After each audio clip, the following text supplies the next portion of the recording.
తమిళనాడు సీఎంగా విజయ్ నిన్న ప్రమాణ స్వీకారం చేశారు.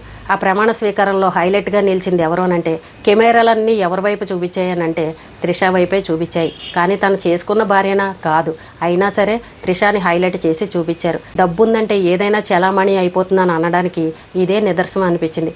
సరే, భార్యాభర్తల మధ్య ఏవో విభేదాలు ఉన్నాయి, కానీ పాపం పిల్లలు ఏం చేశారు? నాన్న సీఎంగా ప్రమాణ స్వీకారం చేస్తున్నారనంటే కన్న పిల్లలు రాలేకపోయారు.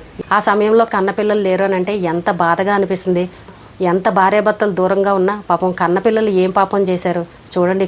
కొన్ని విచిత్రమైన సంఘటనలు చూస్తే బాధ అనిపిస్తుంది. సొంత కోడలను కూడా ఆవిడ కాగలించుకుందో లేదో తెలియదు, కానీ విజయ్ వాళ్ళ అమ్మగారు త్రిషాని ఏ రకంగా కాగలించుకున్నారో నిన్న మనం ఆ సీన్ కూడా చూసాం. ఇలాంటి వాళ్ళని చూసి మిగిలిన వాళ్ళు ఏం నేర్చుకోవాలి చెప్పండి?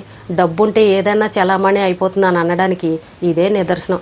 నిన్న ప్రమాణ స్వీకారంలో కూడా త్రిషాను అంత హైలైట్ చేసి చూపించారనంటే చాలా విచిత్రంగా ఉంది. అసలు కట్టుకున్న భార్యను కూడా ఆ రకంగా చూపించరేమో, అంత బాగా చూపించారు.